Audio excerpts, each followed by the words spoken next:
Hello everyone and welcome to another episode of the Richard Lewis Show. I'm Richard Lewis. The voice in the background is Sam Davis. I want to say, Sam, we've got some fucking interesting fans. Why are our fans spamming Freiburg in the chat? I don't know, mate. They just think it's the wrong show, I guess. Yeah, just mad Freiburg, fucking... Are you kidding me? Just mad fucking Pavlovian... Maybe we'll just start running that intro for everything, mate. Everything yeah, we ever maybe. do. Freiburg, are you kidding me?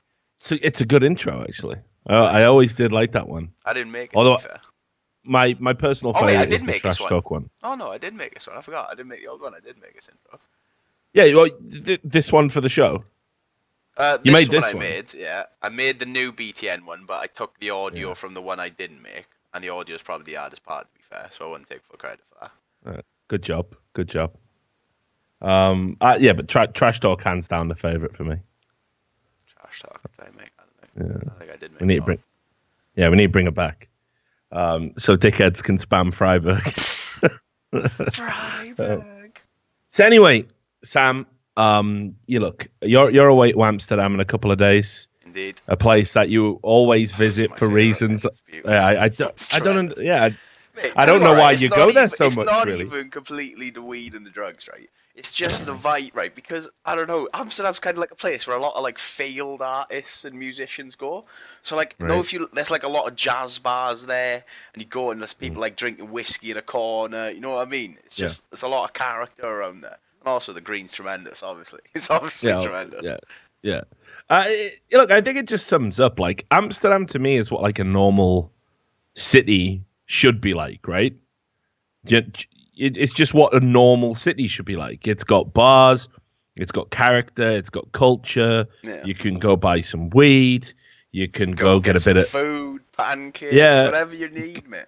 Get a bit of ooh la la in the red light district if you want to. Yeah. Right, and it's all fucking legalized, and all the women that work, all the women who work in that industry are looked after by the government. That's like what a civilized city should look like. And then you've got British cities, and the citizens that have to live in them are just miserable and bored. Have you seen like British citizens in Amsterdam, like when England fans go over there? Like, was it this year or was it a few years ago? Just smashing everything to bits. Yeah, this is nice, smash. Yeah, but it is. It's like, we've all got that kid on the council estate. Sorry, I've got a hangover, so I need a beer. It's probably well early, really, to start drinking, but who gives a fuck? Yeah, exactly. It's afternoon. I don't have a problem. But you remember that kid on the council estate who, they just grew up in absolute squalor. They were just the poorest family on the estate, and the parents didn't give a fuck, and they were all just doing fucking drugs and didn't give a fuck about the kids. And because that kid had nothing, it couldn't appreciate anything. And you would find yourself at periods in your life, just that kid would get foisted onto you, and he would come over and he'd just smash all your toys and just be a cunt. Because he's got nothing. He don't appreciate nothing, right? It's not his fault.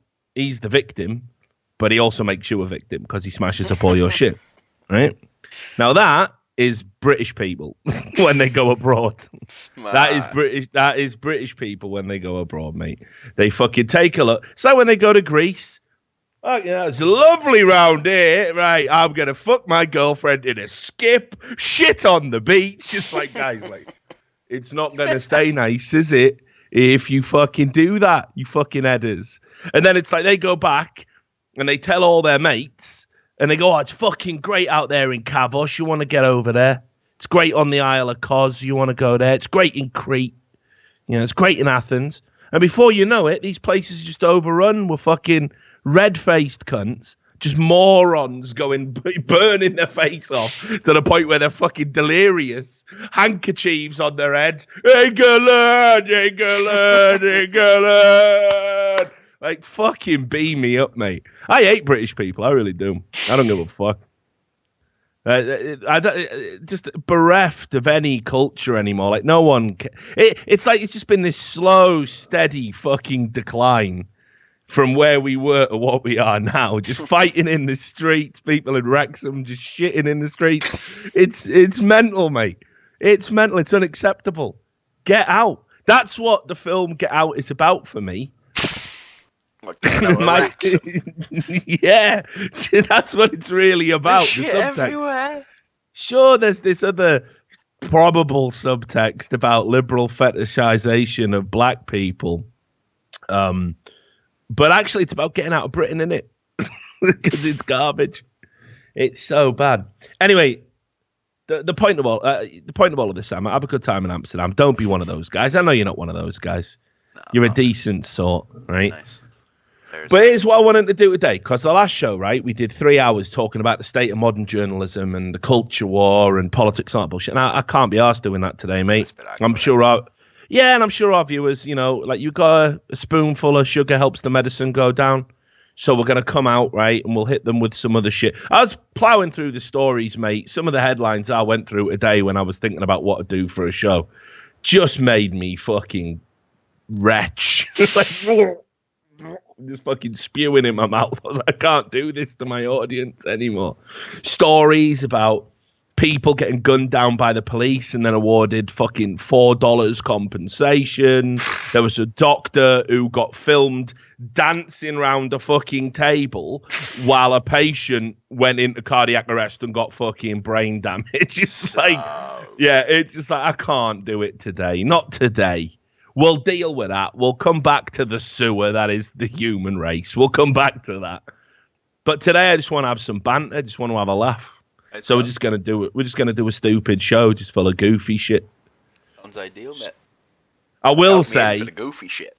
Yeah, I thought so, mate. I thought we haven't done one like that for ages, where we just talk bollocks. That's what the people want, mate. They want a nice distraction from their lives. I know, but like, obviously, we have a duty to educate and inform as well. You do. We are. I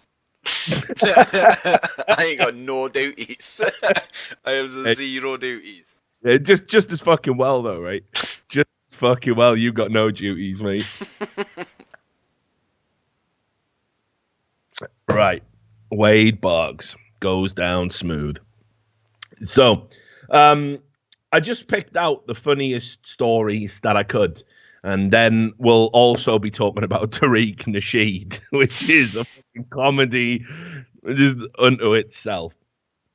So let's talk about, again, we're going to start gently and just ease in. Cryptocurrency, mate. All right. Crypto. It turns out people are starting to wake up to the fact that it's all bollocks. It's bullshit. And the people who are involved in it are just really overly engaged, because they can't do real finance. They can't make money in the real world. So here's this thing over here that we can scam stupid people in. Let's do that. And then they've come into it a little bit late, some people, and they're like, it's not even the fact that if you invest in this, if you invest in, oh, look, this has a chance to get me money. It's basically a gamble. Yeah. But the people are just like, CEO, entrepreneur of my own fucking investment firm, like, mate, you got 400 quid in crypto, calm down. The amount of cunts I've seen, right, who've put like crypto entrepreneur and shit like this in their fucking Twitter bio. Yeah, and it's like, I know you cunt. You can't spell entrepreneur. What the fuck are you talking about, you damn? You've got fucking, like you say, you got like what? You put $500 into crypto. And the thing is, it's this attitude where it's like, oh, I've got to hold on to it. I've got to hold on to it no matter what. It's just ridiculous. I see these like 16-year-old kids creating YouTube channels giving advice about crypto, about like their financial advisors, and you know what I mean. And they're like, "Oh no, I think this ICO could be suddenly a hot ticket." I just bought 1 million units of it. I'm going to sell as soon as you all buy it and then make my money. Yeah, how dumb do you think every cunt is, mate? And people fall for it. They go, well, it happens every day, mate. Crypto Joe says it's the next thing. Like, get me the fuck out, like. So anyway. Joe hasn't been wrong this year. Yeah, good old Crypto Joe. So look, here's the thing, right? Like I was obviously, some people, it's the thrill, innit? It's the excitement. Like jerking off with the fucking Dora jar. Yeah, that's what crypto is. It's that little mild titillation. Ooh, will it go up? Will it go down? These motherfuckers don't sell when it's high. They don't give up when it's low. And they're just in it because it's something to fucking talk about. It just gives you something to fucking brighten up your fucking woefully tedious existence, isn't it? It's why they endlessly talk about it. It's like being vegan. Do you know what I mean? Just, you can sit with a vegan 2 fucking minutes.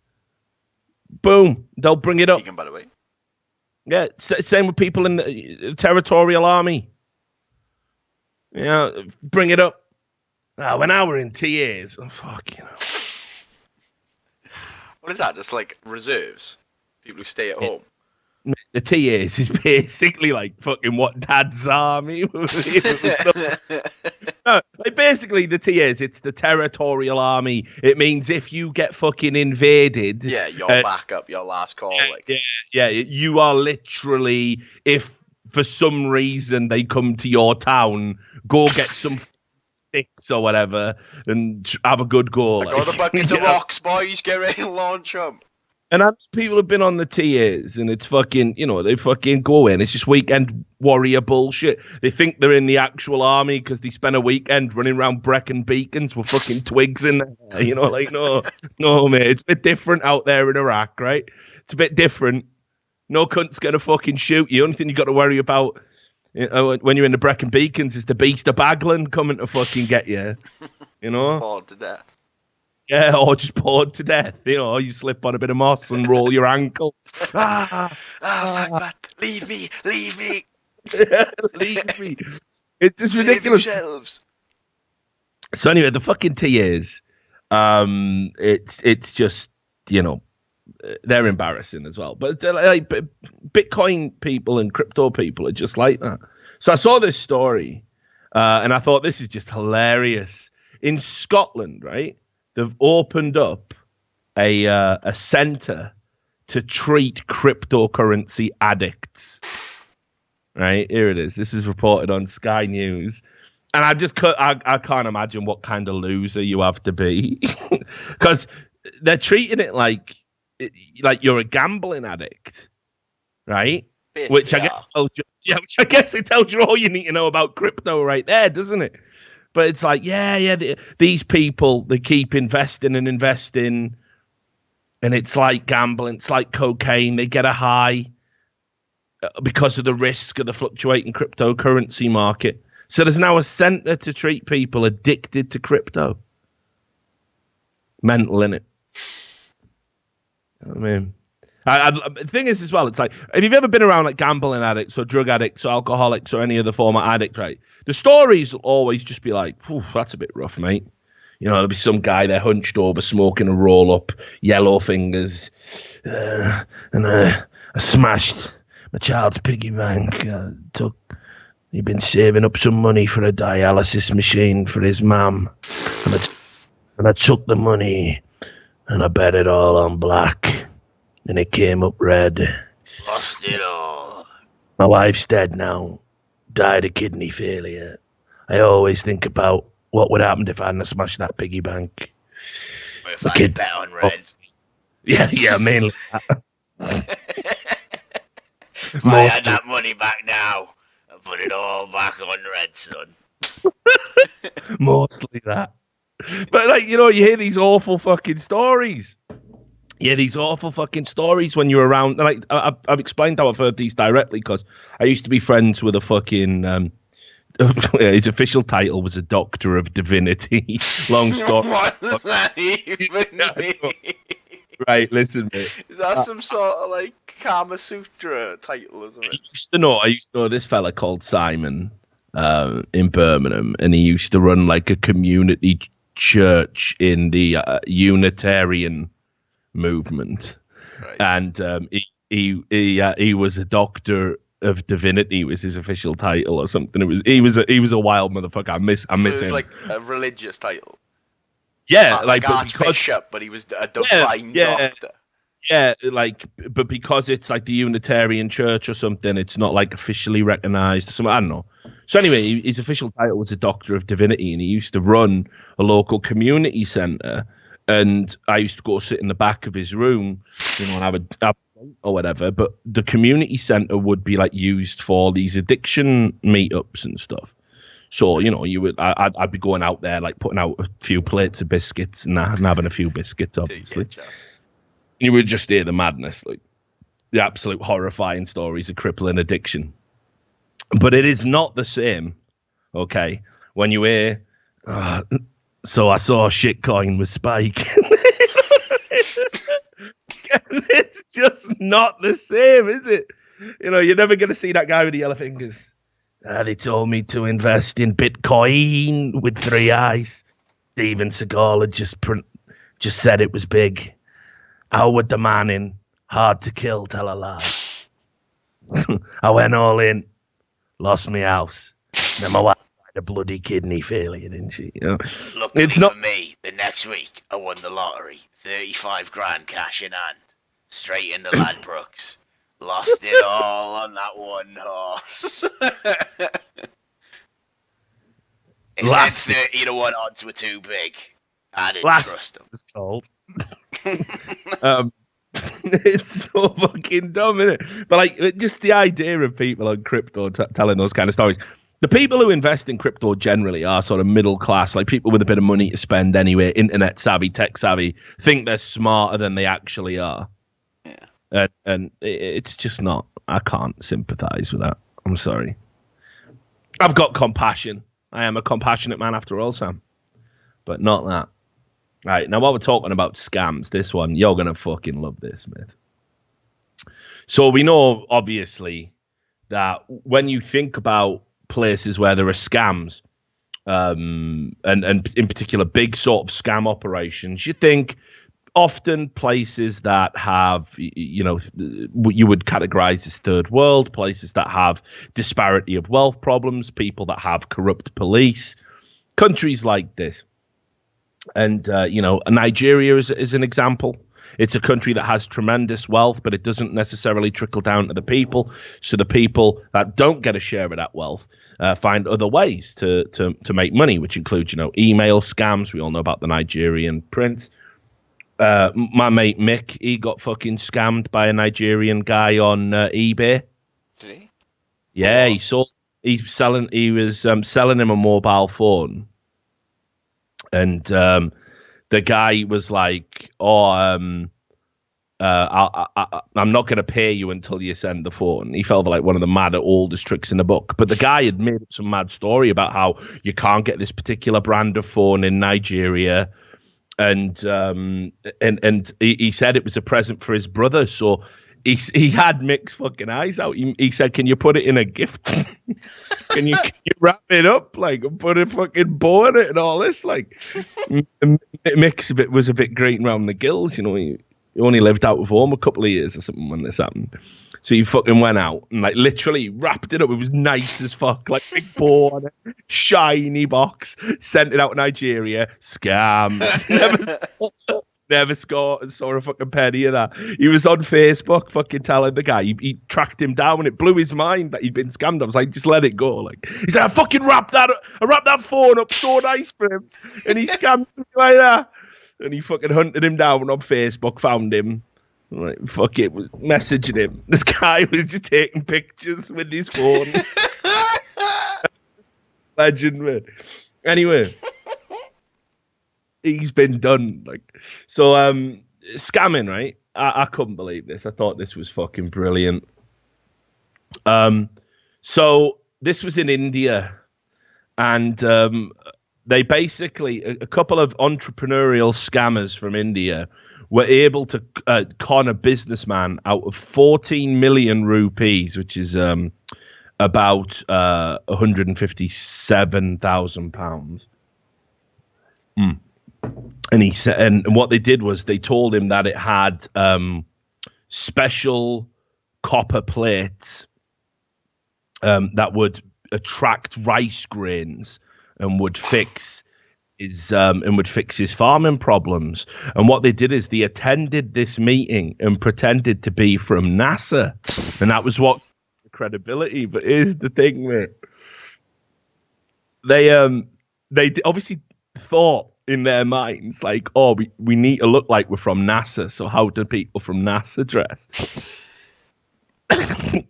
So they put on the spacesuits.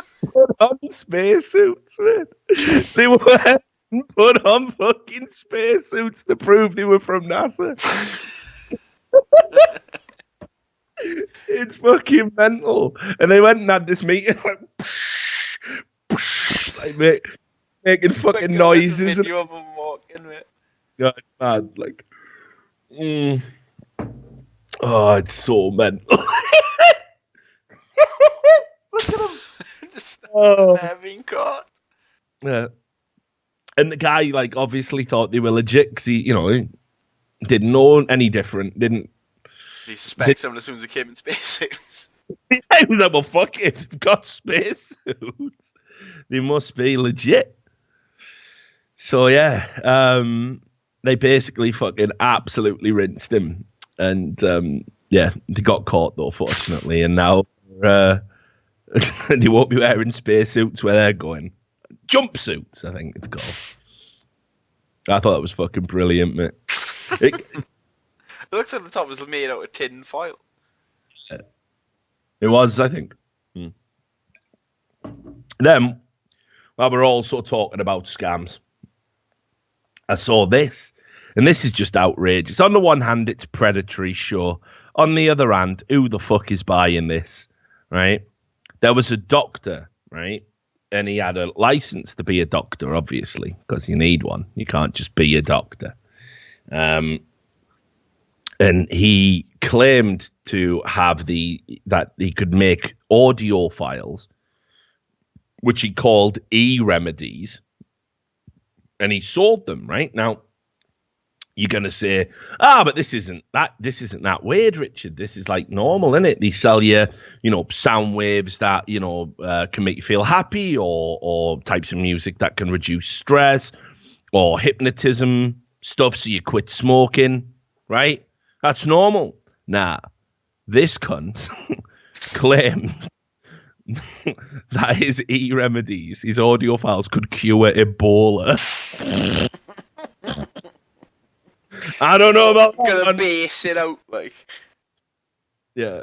Just need up the treble on that, man. Get it right out of it. Push it straight out. Like, I mean, it's just so ridiculous. Like, look at the things he reckons that he can cure with these fucking sound waves. Ebola. I mean, that's the most outrageous one, right? Ebola. And, like, why you would... If there's a case of Ebola, like, why the first thing you'd be like, I'll just get on homeopathic sound files. Like, no, you run away. We can get as far away from the Ebola as possible. SARS, swine flu, malaria, typhoid, and cholera. With get the iPods in. Yeah, no. So this was a fully licensed state doctor, Dr. William Edwin Gray III. So, right. Wait, he's even named like a snake oil salesman. I am William Edwin Gray III, with the finest oils this way in the country. Now, my father, he started homeopathic sound files, but back then, of course, they could only cure the common cold and leukemia. But now... we've got modern technology that can cure Ebola and the like. Just insane. So it's a really long article, but basically the highlights of it are that he was selling these recordings for $5 a pop, but he also ran a subscription package, right, where you could get 25 for $100. It's like, why would you ever sign up for... Well, I might get lots of diseases, yeah, I might get lots of Ebola. I might get lots of mad diseases all at once.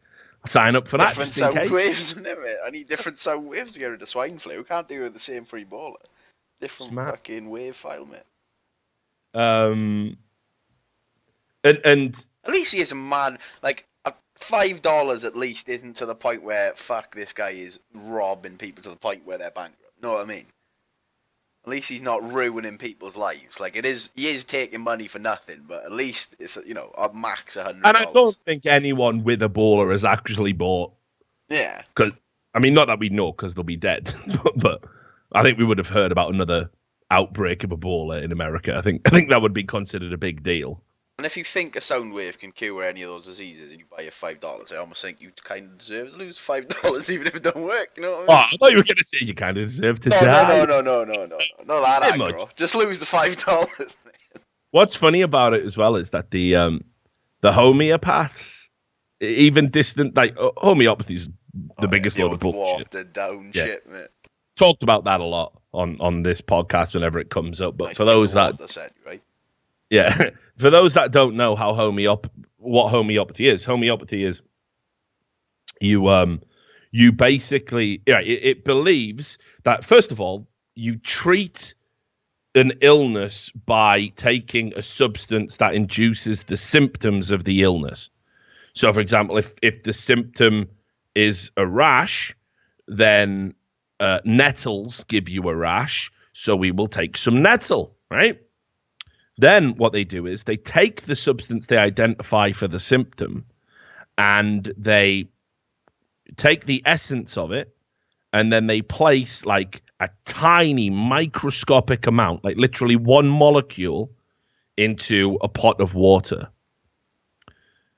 And then you drink the water, which has this one molecule of the substance in, and it supposedly cures you of the illness. They also maintain that the more dilute the substance, i.e. the more water it has, the more powerful and potent it is as a cure. So, yeah, homeopathy is garbage. It's bullshit. We actually, in the UK, they actually pay for it on the NHS. I mean, if it gives you some sort of placebo happiness, I'm all for it, mate. If it helps you in some way, go ahead, but... Not me. Don't think the state should be paying for fucking... How much can it cost? Surely it can't be a lot. No, but it's the thing. Water nowadays. You got to have clinics. You got to have staff. It's got to be prescribed water, mate. It's fucking madness. Throw a bottle of Evian at it. Here you go, bud. Should all be fucking shut down. But anyway, even homeopaths said this is absolute nonsense. He's on his own. He's on his own. He does not speak for us. This is too mad even for the homeopathy. Sound waves, fuck off. What is that, mate? Yeah. I'll have a nice glass of silverware. Right, a couple more stories, and then I'm trying to think about how to break the show up. We'll do some didn't happens probably. I've got some classic didn't happens. This one, just a nice little quick one for dumb crime, right? If ever a name was going to get you in trouble, this is the report on Fox 59 in St. Augustine in Florida. A woman has been arrested for possession of crystal meth, and you're like, well, nothing remarkable about that. Indeed, the story itself is quite unremarkable, apart from one detail: her name, which is Crystal Methvin. Her name is Crystal Methvin. Straight crystal meths, then. Yeah, it's like, who's done that? Why? Right, like, why would Crystal June Methvin is her full name? She's chucked the June in there. But it's bonkers, like, because she's 40 years old, so she was named 40 years ago. No, mate, you really think that the fucking parents called her Crystal Methvin? Are you mental, mate? There's no way she's been called that since birth. She's obviously changed it when she, started Crystal Methvin. No. To change it, surely. I don't think she has, though. No, I think mate. they're saying, it says in the report there, Methvin's the family name. Think about it. If you last name... No way, that's not even a meme. Are you serious? Yeah. Like, it says there that Methvin is the family name. And she hasn't just, like, it says there. So unless that's wrong, unless that detail's wrong. Fucking hell. I couldn't see that one, so I'm looking on a different site. But... Oh, right, because of the... Yeah. Right. Thing. But it is... though, right, after all the bullying you must have got in school for being called Crystal Methvin. No, but the one drug you'd never do is 30 crystal meth. 30 years ago, there wasn't any. When did crystal meth come into existence? Think about it. It's a new drug. How can you see when it's established? It can't be that new. I'll tell you. Crystal. How long people been meths in for? Yeah.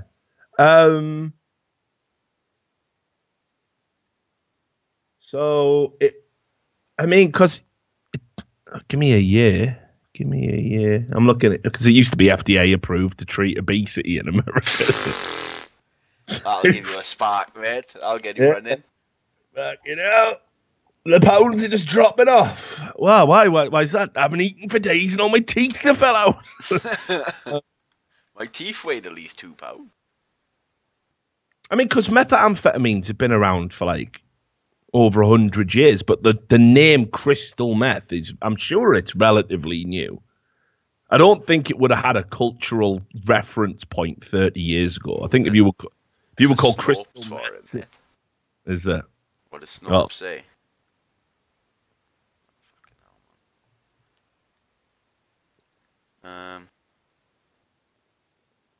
Doesn't really say nothing.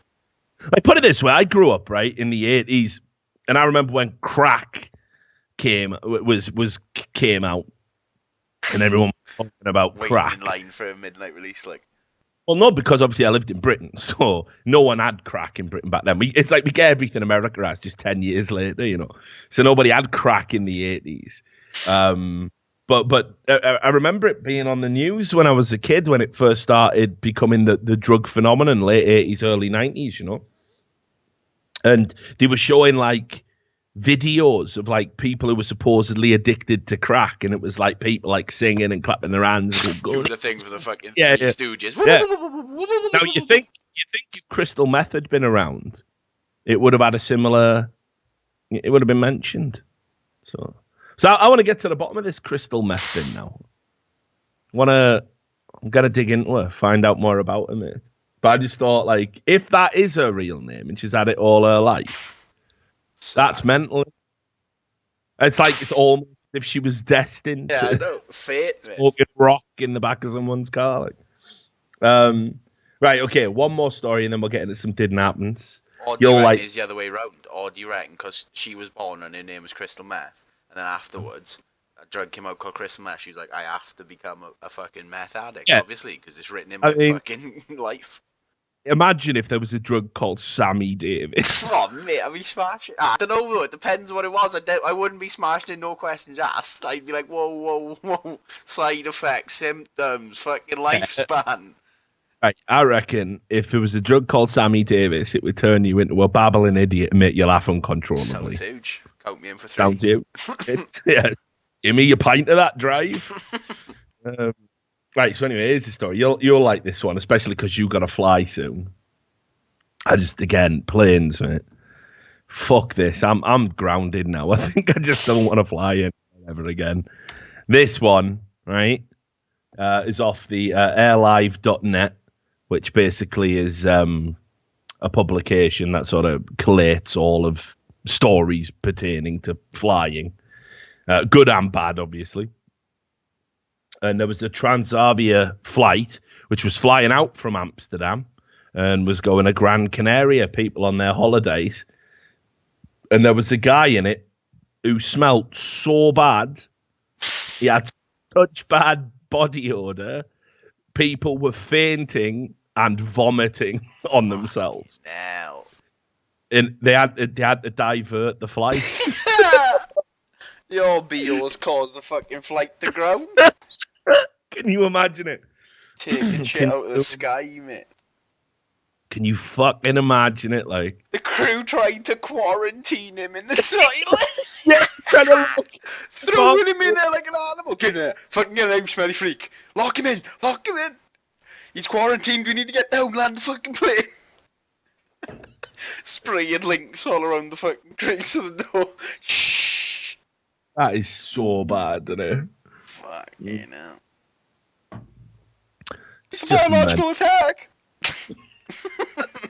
Yeah, they literally had to divert the plane, land in Faro instead, and just boot him off, stinking.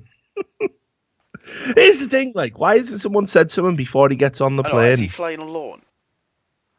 Well, Must be flying a lot. I fucking hope so. No, but I mean, why hasn't like an attendant said something like, "Listen, They mate, haven't got to sit in a fucking tin can with him for 8 hours. They just want to get him out of their face. Yeah, fair enough." But I mean, like, even the one, like the first one you see, who goes, "Hello, hello, hello," You that smell. one. Yeah. Oh yeah. Hello, Yeah. whoa, have you got your fucking wash license, boy? Yeah. You know what I mean? Like, you smell like fucking rotten anchovy. I guess he was like fermenting, but so like when he walks past, it's just a brief sniff. But when he sits there and he's rotting, but maybe it gets worse. the classic rot. But yeah, mate, it's just unacceptable, isn't it? I hope he gets a lifetime ban from planes. Like, I do. I hope he's put on a no-fly list. Story, maybe he just escaped from someone. He had to go through a shit pipe straight fucking. Oh yeah, brilliant. Style. Yeah. He's just out of Shawshank, has he? And the Dufresne had to crawl through miles of foul-smelling filth and came out clean on the other side. I'm Morgan Freeman. I'm the latest film star to be accused of harassing women, soon to be deleted from history. Again, not on my watch, mate. But yeah, fuck that. You should be on a no-fly list, mate. You should be on a no-fly list. Not Morgan Freeman. This smelly stank, man. Yeah, stank, man. So anyway, let's do some didn't happens. I've been sent a bunch, right? So get your fucking didn't happens on standby. Did we? Oh, I haven't had it added yet. I was gonna say you were supposed to get that emote, but I haven't done a t-shirt either though. So if you want to take 2 fuck ups at the same time, you can do that. One for one fuck up each sound. Imagine trying to be successful and also being chronically lazy. It don't work, does it, mate? It don't work. So yeah, anyway, yeah, all right. But I am getting some new emotes made for the channel. They're nearly done. I've got one that's gonna say timestamp that, dump, and then we're getting a didn't happen, and it's like me and you looking at each other like, yeah. See, I'll show you a rough. Like the first sketch, because I obviously didn't tell you about it, but they did a caricature of you. So I didn't. Fat mess, anyway. Absolute fat mess. No. I specifically stated in the brief, you can't make Sam look like a fat mess. I said that would be unreasonable. Every drawing, I just look like a fucking you're gonna show it on Steam, because I don't know if the artist is comfortable with rough sketch work being shown. So should I? But I should be all right. I am gonna pay, so just have a look and tell me what you think. Like, I've looked, mate. I wouldn't say it's entirely flattering to me. I look. Oof. I don't know, you're not. I don't know how to take that one. I look a bit like a fat Simpson.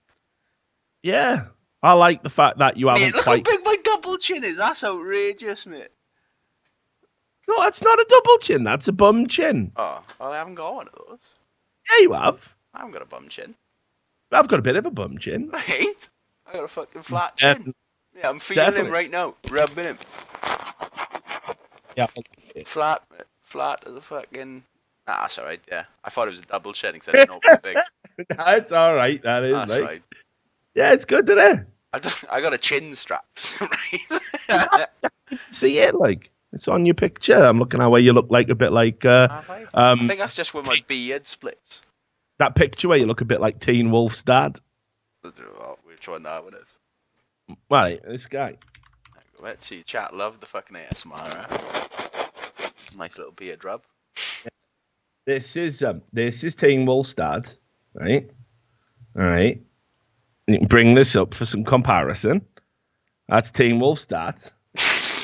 Alright, that ain't bad. I'll take that. I'll be Teen Wolf's dad. That's what I'm saying. That's what I'm saying. Wolf's dad, and this is you. Right, now do side by side so people can see. There you go. And that's the picture I'm looking at. That's fucking good, isn't it? You look like Teen Wolf's dad. Yeah. Once again, Richard has put the fucking mad reference out with his brain. Well, it doesn't look like I got a bum chin, but I do look like Teen Wolf's. Well, I don't, but I'll be Teen Wolf's dad. Well, show everyone here. Let me out as soon as it's I need more of a mane, but my hair's a bit too not as thick as that. Like that's it. Switch between the two. If I grew my hair out for about a year to two, I could be there, mate. I could be Teen Wolf. He's fucking Teen Wolf. He's Teen Wolf's dad, mate. You're not even Teen Wolf. You're Teen Wolf's dad. I don't want to be Teen Wolf, mate. Too much stress. Yeah, exactly, mate. It is. You got to be on the basketball team. You got to cope with fame. Do you have sex with the really nice cheerleader or the girl next door that's been your friend all your life? If you're his dad, you just do a Hollywood style. Just take all his money in it. Yeah, exactly. Yeah, I'll invest that through, boy. Don't worry. I'll handle the money straight to the casino with you. Anyway, it's worked out all right, this has, because this one of the didn't happens is about wolves. So it's like a plan to show. Right, now, one of the things that I've always noticed is, like, do you remember that mad cunt who lied about his daughter? You know, she knew about the Magna Carta or something. I can't remember the specifics. No, it was the Geneva Convention. Right. And he said, my daughter, you know, in school wrote this about how it was cruel to get cruel and unusual punishment against the Geneva Convention. And it turned out he was a writer, and a writer of, you know, just shit fucking 99 pence in a fucking, you know, bargain bin kind of books. Like you see at a petrol station at 4 a.m. You're like, oh, might have a read of that. It's always writers that lie about their woke fucking kids. And it's just a fucking cynical ploy to sell books, right? Now, his was dumb as fuck, but I don't know, maybe vaguely plausible. He even tweeted at me a bunch of times, like going, how can you be so cynical and so miserable? I'm like, you're the daft cunt lying about your own child to sell books. You know what I mean? And he did. It worked. His tweet went viral. He got about like 8,000 Twitter followers off it. It's like, fucking hell. Are people this stupid? Ha! He tweeted a lie once. I can't wait to see what else he tweets. Like, are you all fucking mentally ill? Episode 2, mate. Yeah. Look at the lie. This is great. It's just so dumb. Anyway, this is another author, Rebecca Hazelton, and just out cringe is this, man. Everyone dies one day. Everyone, even wolves, but not books, not words. Words don't die. My son, 3, is a lot smarter than I am. What a fucking outrageous load of shit. It's so mental, innit? Like, what is that? Like, and just imagine it, like, you're a writer, and it just so happens that your 3-year-old child is gonna sit there. It's poetic as fuck as well. Yeah. It's obviously like she explained it. Like, someone said, "Why the fuck did your kid just mention wolves out of the blue?" Right. And I said, oh, he's been obsessed with wolves. Look, fucking get me off this wild ride, you mad cunt. Just get me off this wild fucking ride.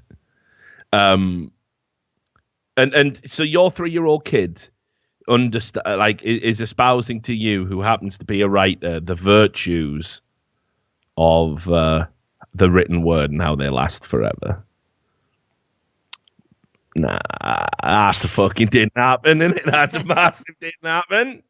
Rebecca Hazelton, mad lies. Mad fucking lies. Last time I checked, mate, she had it as a pinned fucking tweet as well, which just makes me sick to the pit of my stomach. She thought it was so clever, this shit obvious lie. She thought it was so fucking clever that she fucking, we'll pin that one, shall we? We'll pin that one so everyone can see it. Let's have a look if it's still pinned. Mind you, I'm pretty sure after this went out there publicly, she probably has installed a fucking block bot. And yep, she went protected. So she got called out on her lies so much. She made her account's tweets protected. So can't check if it's still the pinned tweet. Then let's have a look. There was this one here. This is just another, right? You know the kind of lie that I fucking hate the most is the my exciting, hilarious, wacky God. Why aren't there cameras on me all the time? Lie. I hate that, and I'll just repeat all the shit I've said before because there's always new people coming in to the fucking school of Richard Lewis, and sometimes professors have to repeat their own material, so you go away with the lessons, right? The facts. So, reality TV was the first step in basically driving us all fucking insane. It raised a nation, an entire sort of civilization of mediocre people just basically believing, well, we'll all be stars. We should be stars. I'm super interested in me, man. Like, it's like I always talked about. Do you remember Jeremy Spake? Do you remember him? No. Jeremy Spake was a fat loser who worked at an airport, right? And his gimmick was, because there was this shit reality TV show, I think called fucking Airport or something shit. And it was about fucking EasyJet. And there was a guy in it, and he was like sort of a, fucking, oh, what a world, like just mega dramatic and OTT flamboyant in everything he did. And he could speak a little bit of Russian, and that was it. That's him.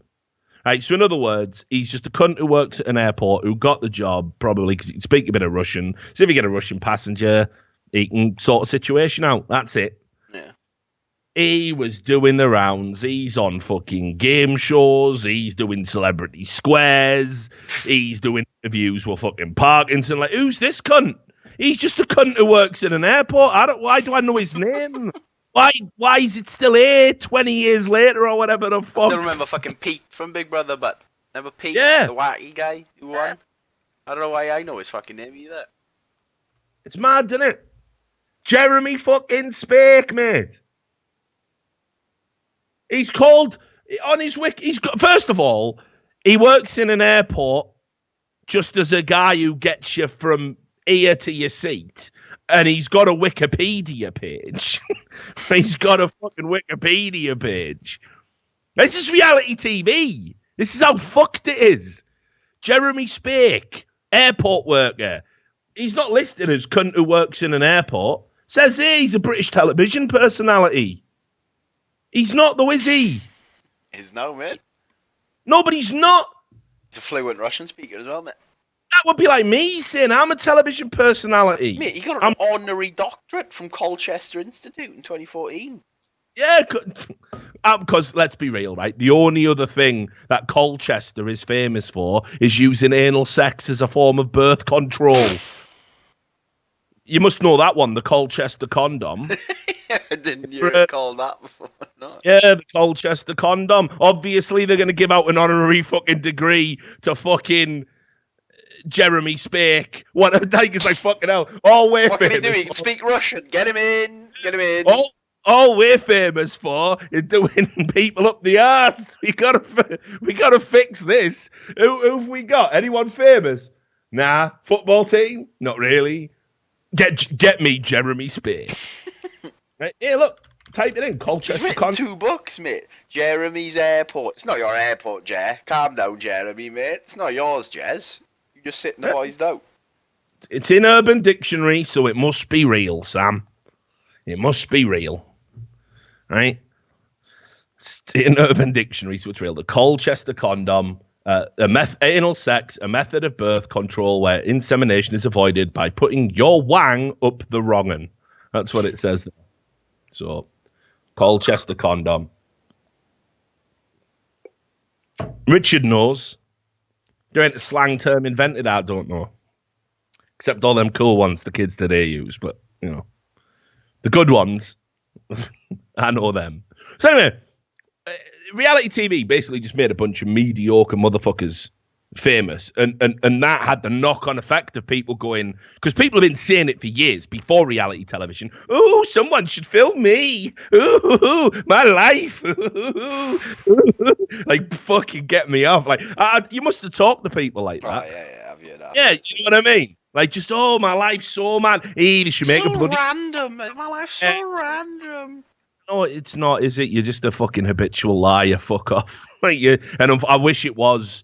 I wish it was the case that you were, but I'm going to sit down with another habitual liar a little bit later today, and they're going to tell me another fucking barrage of lies about, mate. It's just what people do now. It's just what people do, innit?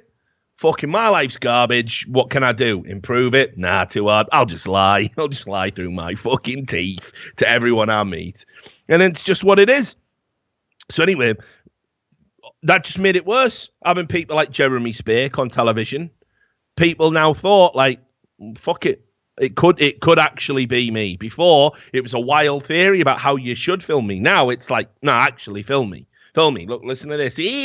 Everyone's playing up to everything like there are cameras everywhere. I mean, in reality, there are cameras everywhere, just not for that. They're not going to put you on television. They're just used to put you in jail. But I said we wouldn't do politics. So we're not doing it. Not going to have a complete breakdown.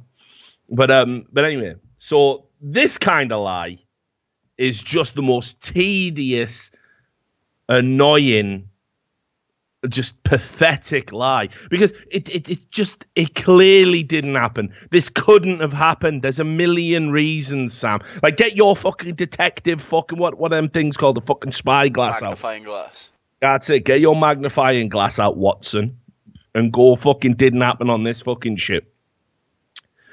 Picked my mum up from Morrison's and took her to Tesco.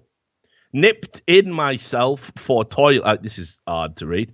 Nipped in myself for toilet, then went back to car to wait for her to only sit in the wrong bastard car for half hour. It weren't till I noticed a kid's booster seat in back that it weren't mine. Best part was I sat and ate a sausage roll and a Capri Sun, and I thought my mum had got me from Morrison's, but I'm guessing I've just ate that poor kid's dinner. Ha, ha, ha.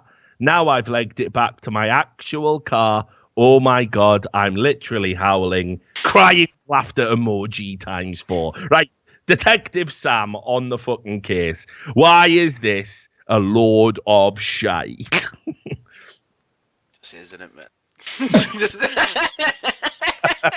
I got to dignify it to a response. I'm glad you're not a police officer. Like, why is he guilty then? Have you, is it? Just isn't it?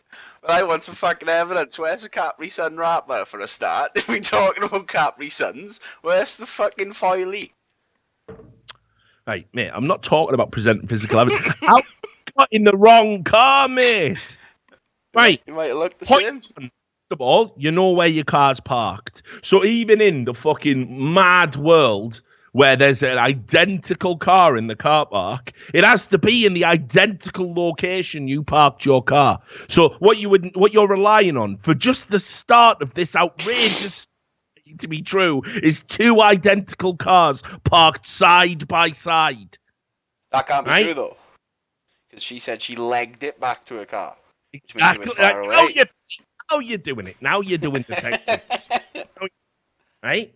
So there's that. Then second of all, how do you just get in a car? Are you fucking Magneto? It just opens for you, does it? Don't know where you're. Yeah, don't know where you're from, love. People lock cars where I'm from. Right? People lock their cars where I'm from. And if they certainly don't, usually some form of alarm system. Half hour? You were sitting there for half an hour before you noticed it wasn't your car? Yeah. I'm going to play with the radio. Totally the same radio. Nothing different on the dash. Nothing different on the floor. Yeah. Nothing different anywhere. It's all perfect, like. And you've ate a lunch that was you've just ate food that was just in your car that wasn't there before that you didn't recognise. And also, but I don't get it, man. It doesn't work, does it? It's just a mad lie, isn't it? It's just a mad fucking lie Your to mum try had and make bought you you a laugh. Capri Sun and a sausage roll. Why would you have seen it when you were driving it from Morrison's to Tesco's? There you go. See? Where were they hiding? Yeah. Were you inspecting a glove box for these fucking Capri Suns and sausage rolls? There you go. See? This is what it is. Just need to be a light. Oh, I need, man. I'm the fool. I just need that ignition. You sound like R. Kelly. Mama rolling that body. Can't do that now, Sam. What? Do R. can't. Kelly's voice? Yeah, you can't do R. Kelly's voice, mate. That's That's cultural appropriation. That's just a voice. That isn't a cultural voice, is it? No, Sam. We're probably getting banned now, mate. Well, I knew you'd play do the it. song at this point. I knew you'd do it. Give me that pace. Timestamp that.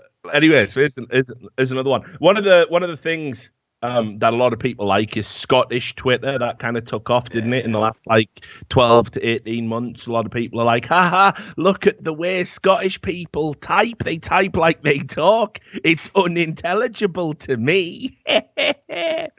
Right?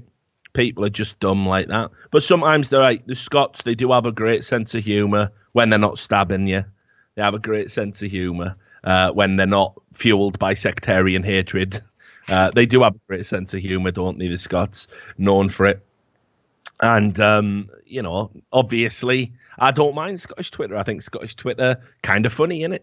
But sometimes you do see examples of pure fucking bullshit, just absolute grade A bullshit, where people are trying to push Scottish Twitter to absolute fucking breaking point and stretching all credibility and credulity in the process. This is mad, Sam. It's just mad that you would say this. I ended up in... I can't do a Scottish accent at the moment. I'm not going to try. Ended up in Scotrail jail last night because I was that fucked I ate my train ticket and refused to buy another one, told the conductor if he wants it, it's in my fucking belly.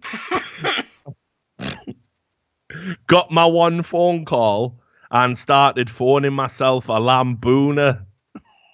my ma had to come and bail me out. Crying with laughter emoji times 2. Crying with laughter emoji is the new sign of the cunt. I always thought it was thinking face emoji. I now realise, in the grand scheme of emoji hatred, it's actually not that bad, thinking face. But that just didn't happen, did it? You ate a train ticket, told the conductor to fuck off because it was in your belly, and got arrested. And he's watched too many TV shows, because I'll tell you, when they throw you in the drunk tank, they don't give you one fucking phone call, mate. It's not fucking LA law. And you don't have to post bail to get out of a drunk tank either, do you? You just get let out the next day. It's just ridiculous, And then just the idea of "Aye, can I have a fucking lamboon?" Where are you? Jail. Cell 7, Just fuck off, mate. Absolute fuck off. I'll just see if there's any others. There was a few on the fucking list. There was this one as well I got sent. Just pure steaming bullshit. My cam's having a stutter, is it? Indeed. And a stutter, in and out. It's not terrible. It's stuttering every now and again. Just have to deal with it, wouldn't it? Just have to live with that. But there was this, again, another example of woke children.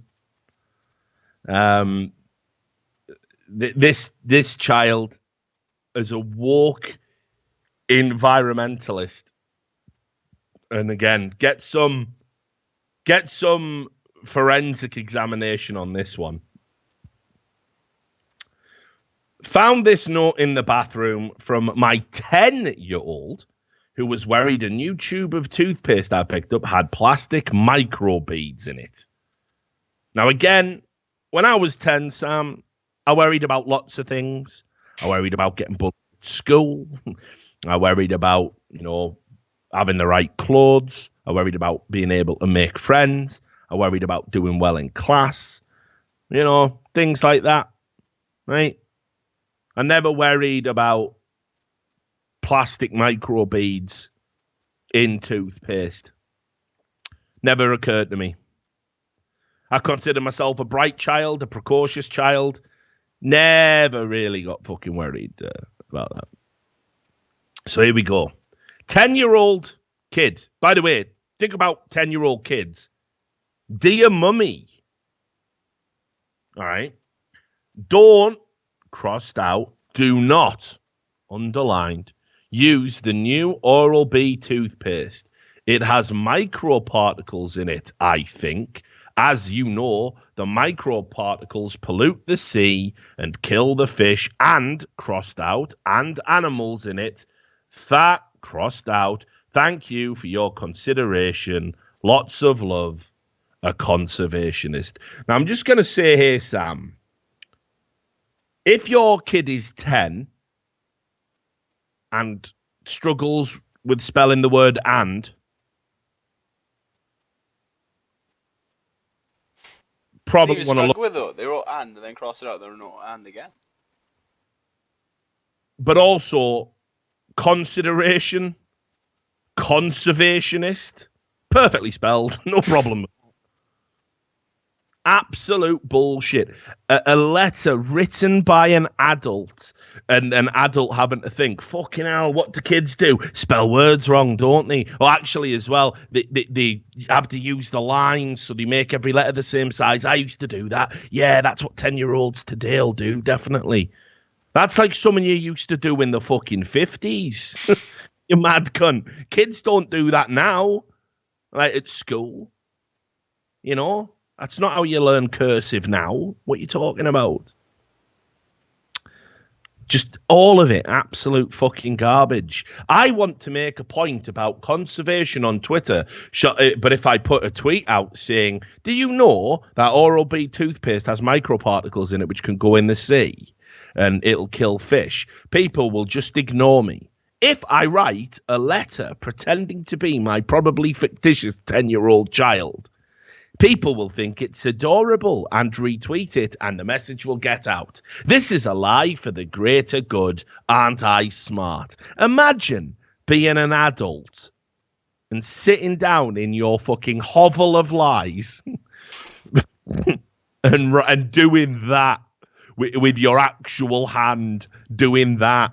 And then taking a picture of it and putting it on the internet. Imagine how much of a fucking shell of a person you are. Just imagine it, like.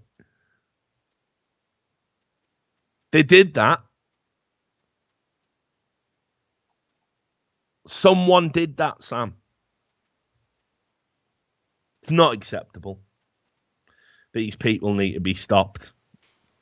Let me see. Let's see if I've got one more. Oh, here's one. Here's one as well. Just another, the obvious lie, like the ones that are so easy to see through. Like people don't even think. Like on the rare occasion, Sam, I have to tell a lie. Right? Like I don't know. You ever had to tell a lie to get a day off work or something? Yeah. Having a sickie. Well, right now. A lie, mate. How hard do you go at your lies? Do you practice your lies? Let me tell you, you don't. I've never had that big of a lie. Work, when I wanted to get a day off work, here's how my lies were mapped out in my brain. It would be the lie, the response to the lie, all possible responses to the lie, all possible responses to that, timelines. You've got to be fully committed to get a day off work, mate. You got to be fully committed to the lie. It's got to be fucking airtight. We live, when I was at work, probably it's worse now, but when I was at work, your employer could just come to your house. If you're there, like, soz that. Yeah. Oh, yeah. Doctor prescribed me some beak. Like, take the edge off. Yeah, your lie's got to be absolutely fucking foolproof and uncheckable. And anyone else that you've even told similar lies to in the past, do they know the person you're lying to? You've got to really go all out with the lie to get the day off work. These people don't even think one step ahead. Like, I'm working on fucking multiple levels when I tell a lie. These cunts don't even think about the obvious response. Again, get your fucking 3018. Out here yeah, 2018. Exactly. right? Look at this one. I got a call from a random number today at work, and it was a little girl saying she can't get into her home. So I told her she had the wrong number. 2 hours later, my mom calls me and tells me my little sister was locked outside. Moral of the story, save your siblings' number. How do you not recognise your own sister's voice? You wouldn't even ask, who is this? Oh, you got the wrong number, fuck off. Just leaving the kid outside. Yeah. So I am supposed to believe that the kid who was in desperate need didn't say, but it's me, your sister. You didn't recognise your own sister's voice and didn't ask enough or didn't give the call enough time that she could identify herself as being the sister. Now, the mad thing about this is, and again, I think she put her tweets protected, people immediately said, you don't recognise your own little sister's voice. And she was going, kids sound different on the phone. Would you recognise? And everyone else was like, yeah, I would actually. She was doing all these like mad defences. It's like, you've typed that out. You've still got a chance to look at it before you send it. And you didn't. She just put it out there, the most easily disprovable lie. Even O.J. Simpson will look at this and go, you need a better fucking story, you do. You need to get your story straight before you come in. And I will not rest till I have found Nicole's killer in the mirror. Allegedly. Don't think I'm getting sued by O.J. Simpson, but better. You start suing, mate. Everyone in the world better watch out. Right. So anyway, it's just madness. Just a sea of bullshit. Didn't happen. It's left, right, and centre. Right then, Sam, it's time. It's time for Tariq Watch. Wash your ass, you got to wash your ass, you got to wash your ass, wash your ass, you got to wash your ass, you got to wash your ass, wash it, wash it. Yes, Tariq Nasheed. Now he's been wilding the fuck out lately, dude. I've been keeping an eye on his Twitter feed. Like, I've just been fucking just watching the madness unfold. It's the usual, Sam. Everyone's a white supremacist. Everyone's after him. It just the usual stuff. But then our world, Sam, the world of fucking streaming. Yeah, I saw this. And him and Tariq Nasheed have collided in one of the most just bizarre and horrific fashions I ever thought it could. And I'm going to say this before I even start talking about it, right? I think I've come out having a sort of mad kind of respect for Tariq Nasheed. I never thought. You'll see, right? But I just want to put this out here. He's obviously a troll. Like, he doesn't believe the shit he's saying, but he is just straight manufacturing attention and like straight up. Like, I think I might like Tariq. But you respect the act of the.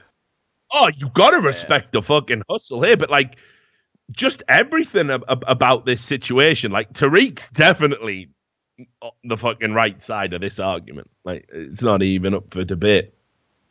So what happened was, right? Have you been following what Ice Poseidon's been up to? I don't really watch him that much. I don't watch a lot of streams. Well, look, right. So I'll make my views on Ice Poseidon clear for those that don't know. I actually sort of also have a kind of weird respect for Ice Poseidon as well, because, you know, we just did a whole bit there about reality television and how reality television is, and what this guy did. He went from being a RuneScape streamer to basically saying, I will just put my entire life on the internet all the time.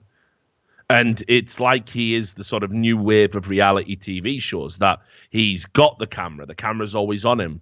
Now, he does do some stupid stuff. I think there's some ongoing problems, like in terms of, you know, he's definitely got some developing he needs to do as a person, like, and just understanding how the world works a little bit.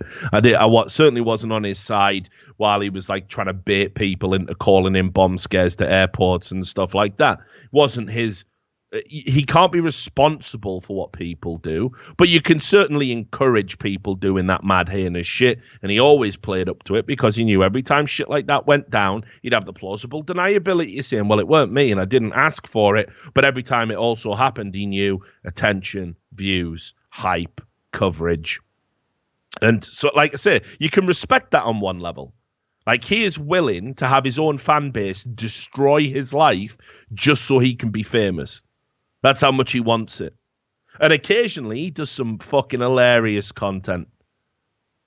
Hanging out with porn stars. Like, I think he did like fucking Uber Eats delivery with fucking Keemstar. Like, it's just wild.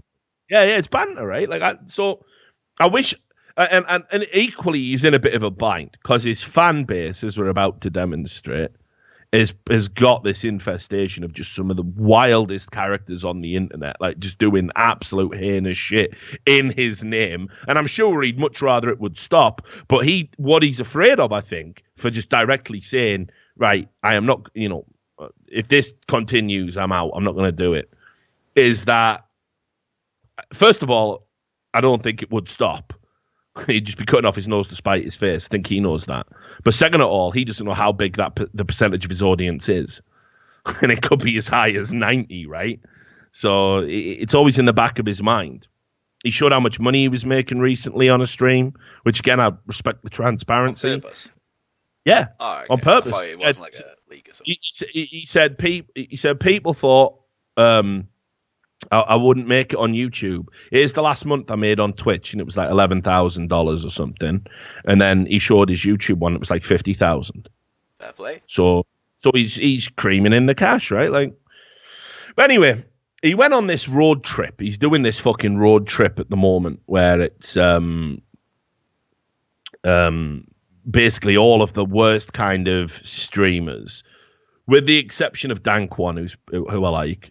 And there's a couple others actually, but basically, like the streamers like anything for views, just absolute cunts, and Asian Andy, and just you know what I mean, and they're going on this like road trip, the Andes, and it's just been horrendous. It's been as bad as it sounds. Sam Pepper's in there as well. It's ridiculous. So basically, wasn't he in like Big Brother or something? Yeah, he was in Big Brother. Yeah, again, this is what I mean. This is where reality on fucking Twitch now. This is where reality TV stars go to die. Obviously, like an elephant's graveyard for washed up, talentless cunts. And they've been on this road trip, and it has been as bad as you fucking would expect. It's basically like arguments over the trailer smelling like sex because people are fucking in it. Apparently, Ice Poseidon, he got a blowjob off someone's wife, and they streamed it so the husband could watch it. The husband cooked himself. Oh, right, you knew it was happening.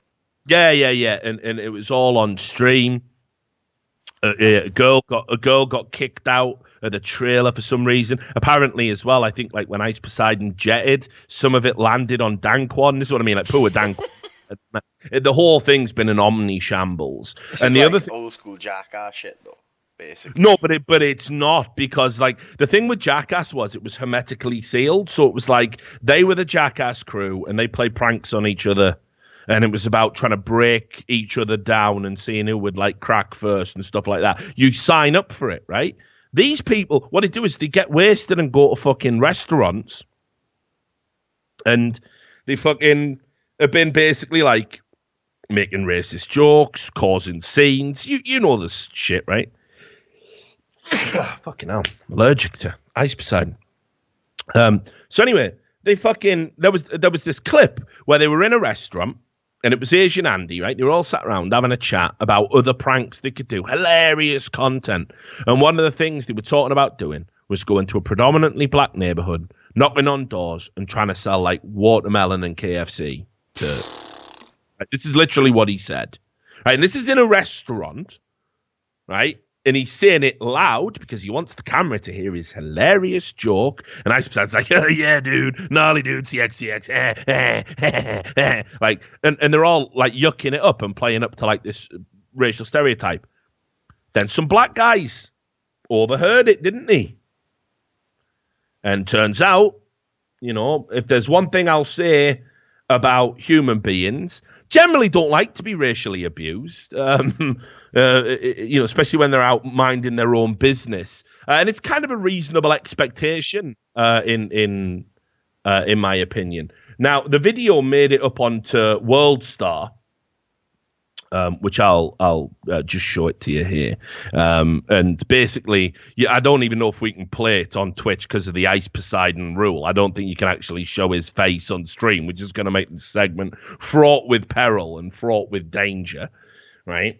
But basically, some people overheard what he said, what Asian Andy said about these racist jokes, and they basically squared up to him, fucking saying, listen, like, you want to fucking make jokes like that, come step outside and we'll show you how we fucking roll up on little fucking rich white boys talking shit in, you know, in our neighborhood. Like, which again, I've got no issue with that. Like, sorry. I saw a lot of people going, it's just banter, man. It's just banter. And they immediately go violent. Yeah, like, people don't understand. Think about how much shit you've got to put up with. And then you go out for a meal with your family and friends, and a bunch of cunts roll in, and they're just making racist jokes just with an earshot. Nah, fuck that noise. You absolutely should get your fucking card pulled. And again, it's just as well that I think it was Denny's, the Denny's staff actually intervened on behalf of, you know, Ice Poseidon and Asian Andy and the guys, and came in and asked the chaps to leave and to leave them alone. So anyway, so far so fucking fine, right? Like, I have got no issue whatsoever, as I said, with those guys getting up in their faces over that. Fair play to them. And if I'd been there, I'd have been right with them. Like, fucking, yeah, all right. Let's fucking, you know what I mean? Fuck these assholes. So Tariq Nasheed came across the clip and he tweeted about it, which you can see here. And Tariq Nasheed immediately did what he does with everyone else. He labeled Ice Poseidon a suspected white supremacist. Now, I don't think Ice Poseidon is a white supremacist, but I will tell you this. Out of all the people Tariq Nasheed has labeled a white supremacist, it's hard to fucking argue that Ice Poseidon hasn't said racist stuff in the past, hasn't hung out with racist friends, that this whole fucking road trip of doom hasn't had numerous racist incidents, including people on the road trip saying that they were getting kicked. There was a girl on the road trip who's black saying that she was being kicked and called the N-word. Like, as a hilarious joke. Now, with all this evidence that's out there, I don't believe it, but it wouldn't be hard to make a case, right? Now, this is where things start to go mental. Your boy Ice Poseidon tweets at Tariq Nasheed after Tariq Nasheed says, suspect a white supremacist. And he says, remove this tweet or I will have to start the legal process of suing for slander. Now, I understand that. I've gone down that road myself. I've been called a fucking white supremacist and a neo-Nazi and everything else. And I don't like it. And it's an outrageous lie. As I've said, though, I think it would be a lot harder in court for Ice Poseidon to argue than me. Which is still not to say I believe that he is one. So then Tariq Nasheed wades in, straight not giving a fuck, got the rise he wants, got the attention he wants, got the spotlight on him now from this streamer's road trip of doom. Tariq Nasheed, he says, have your lawyer contact my lawyer. So he straight don't give a fuck. They don't call him Flex for nothing. But here's the part where there's still more to come in this mad story. Here's the part where I fell in love with Tariq Nasheed. I'm sorry, guys. I've done a 180. I love him now. So the manager for Ice Poseidon contacted him tweeted at him and said, "Who's your lawyer then, Tariq?" And Tariq Nasheed replied with this: "This is him." And he linked to the video of Deez nuts. Deez nuts. He's only played the video of fucking Deez nuts. And that's it, mate. And that was when my heart melted. And yeah, Tariq Nasheed is mentally ill. He's out of his mind. But fuck me, that's brilliant. Got he! Absolutely wrecked him, like. Straight guarded. He's dropped these nuts on him. It's fucking brilliant, right? And again, keep in mind, like, honestly, this is a fucking problem. Why are live streamers going out to, like, you know, neighborhoods and streaming themselves, disrupting people, minding their own business? I'm sick and tired. I've said it before. This streamer culture where they're doing anything for views and just being arseholes to try and get as much of a spotlight and monetizing it. I don't like it. I mean, I talked about it yesterday on stream. Like, I'll be doing a stream without you, Sam. I'm not cheating on you, don't worry. Sorry, I understand. When you're as lazy as I am, mate, sometimes you've got to fill in the gaps, haven't you? So I was doing a stream and we talked about, there's a guy who calls himself ISIS Poseidon. Terrible name, all things considered. And he went and he fucking did, he allowed it so basically you like text to speak, but you could say anything, do anything. And he was in a public place, he was in a school, and somebody, he calls himself ISIS Poseidon because he's of Arabic descent, I believe. And I don't know why he thinks that's funny, but, you know, edgy humor, I suppose.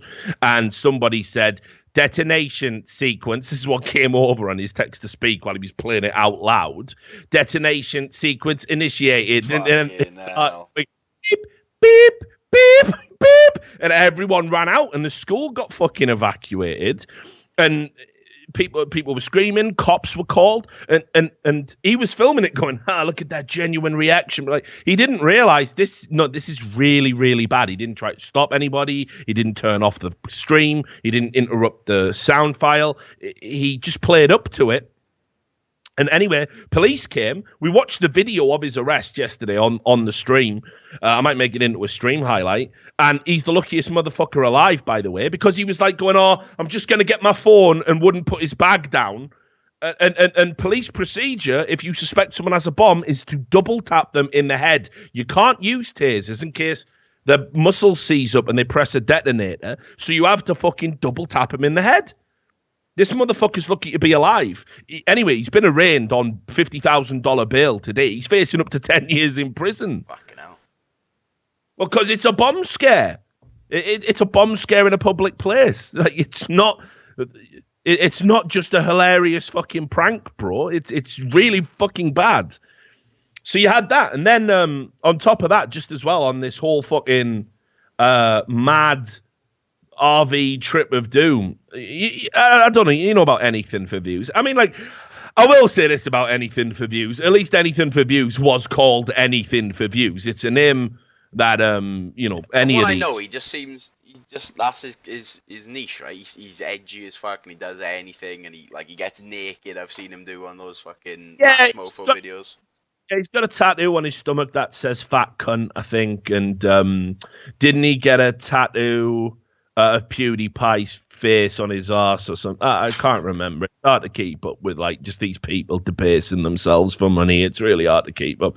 But basically, he, you know, he spent some time where he went on Tinder dates and streamed it, right? But basically, he's a legitimate racist. He tries to sell it as being fun and banter, but he says things like, I don't like N-words. So he got banned from Twitch while on this tour of doom for a fucking racist outburst. And it's just hard to argue that any of this is just entertainment, just a bit of fun. It's not fun. It's not funny. And it's not acceptable behavior. And again, people were going, He's been banned off Twitch. Twitch are just run by social justice. Mate, this wouldn't have flown back when it was Justin TV. What the fuck are you talking about? This would never have been acceptable on any iteration of Twitch because it's not acceptable at all in general. So obviously Tariq Nasheed was playing up to it, and he said, like, you know, fuck Ice Poseidon, he's a fucking white supremacist, he's this, he's that. So basically, obviously, well, you can imagine, you know, what Ice Poseidon's fan base can be like. If they go after you, it can be really fucking bad. And guess what happened to Tariq? He incurred the wrath of the Purple Army. And they called, first of all, it starts with, they called in a bomb threat. They called in a bomb threat. And a SWAT team, armed police, turned up at Tariq Nasheed's house. So here's a video of it. It's only 11 seconds. You can 3, 2, 1 me on it. 3, 2, 1. Oh, I'm just clicking this to take me straight to Twitch. So. Nice. I'll try that one again. 3, 2, 1, go. TV, and he was actually imprisoned with one of the original KKK members. Oh wow! And so there you go. So basically, police turned up to his house, and then he ends up doing an interview on television about it. And you can see, look, some white supremacists called in a bomb threat to my home today. The LAPD came through heavy, and the media showed up to talk to me about it. Told you white supremacist groups, these tactics don't scare me. I will continue to stay on your necks, and, you know, fists, and flex. So there was that. And you're like, you know, that's not, as much as I've had fun at Tariq Nasheed's expense and laughed at Tariq Nasheed, he hasn't done anything here except look at this person saying racist things. They're probably a racist. Like, he's not really in the wrong. Like, it's so bizarre to you know, be in a situation where I'm like, you know, agreeing with a guy who has said some outrageous, outlandish lies. So there was that. Then he posted news coverage. He ended up on Fox News talking about what he has now upgraded from just a swatting to an assassination attempt. A little bit melodramatic, probably. But he was saying it's an assassination attempt. And he posted highlights of the news for Tariq Nasheed. So I'll 3, 2, 1 this with you.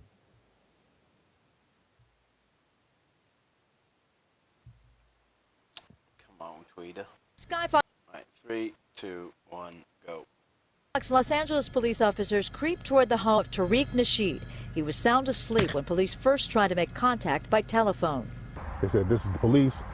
You need to come outside. What are you wearing?" Nice so I hung up again. I'm like, that sounds weird. A fourth call sent Nasheed to his front door.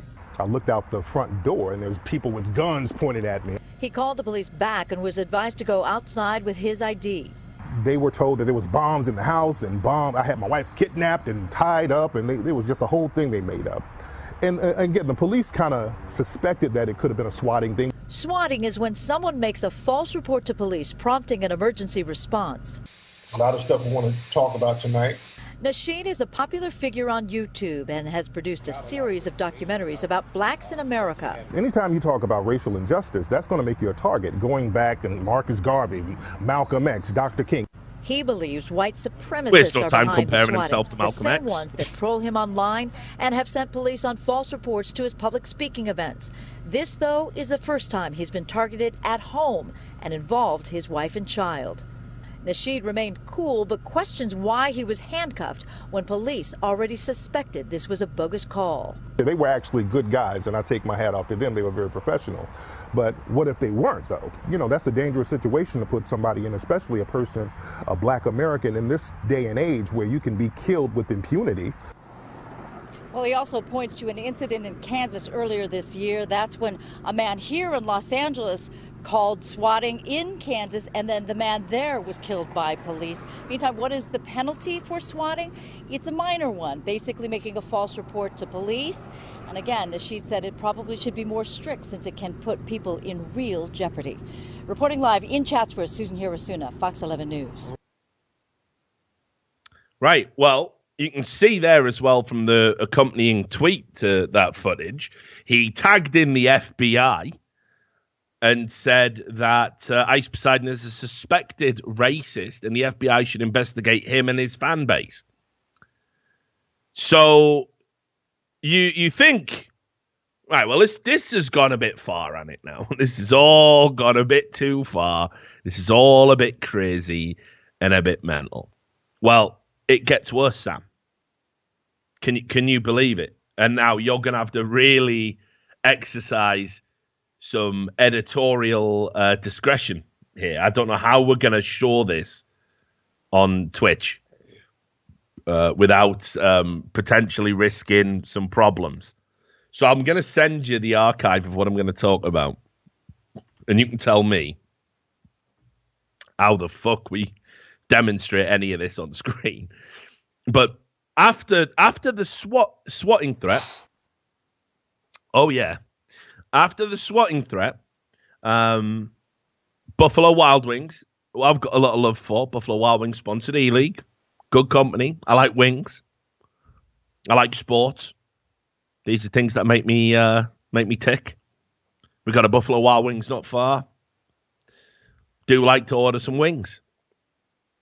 Good company. Their Twitter got hacked. And as you can see, Sam, there's no way to show it, is there? Nah, not really. There's just no way to show it.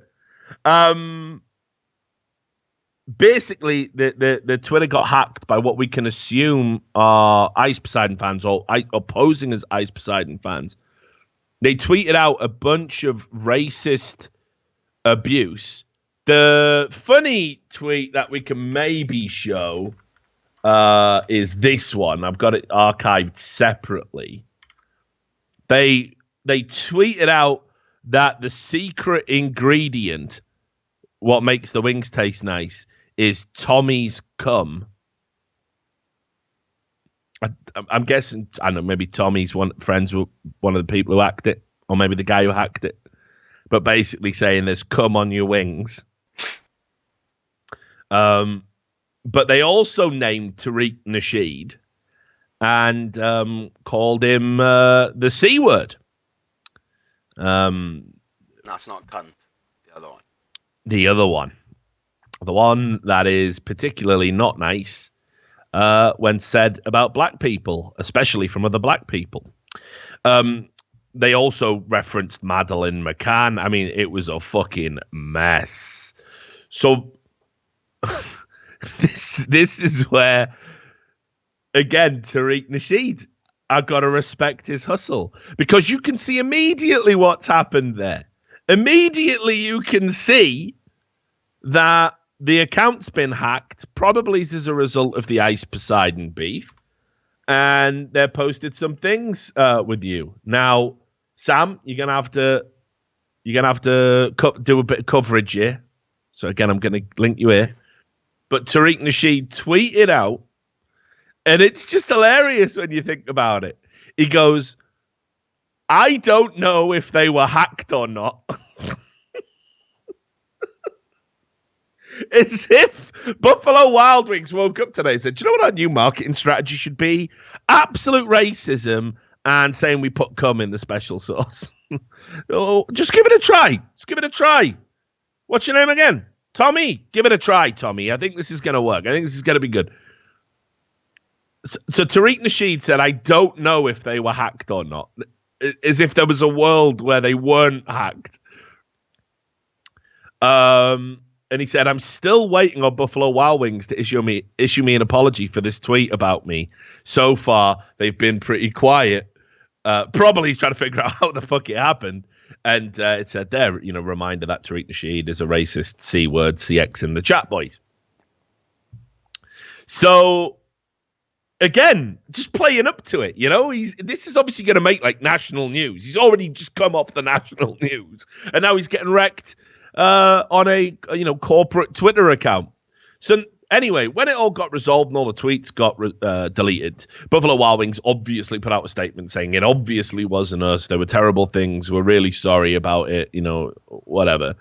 And Tariq Nasheed responded with this, and it's straight fire, Sam. It's straight fire. It's not as good as Deez nuts, but it ain't far off. He said, finally, Buffalo Wild Wings verified that they were hacked, but I still have a bunch of white supremacists harassing me because of the tweet from the BWW account. I'm willing to settle out of court for an 80-piece order of lemon pepper wings and some curly fries. And I'll tell you, lemon pepper wings are the shit. So there you go. So that's fucking Tariq watch. I don't know, Sam. What do you think? Have you come out with renewed respect for our mans? I've always kind of find it funny, mate. It's just, the art of life is to not take anything too seriously, I think, and then you can find humor in all.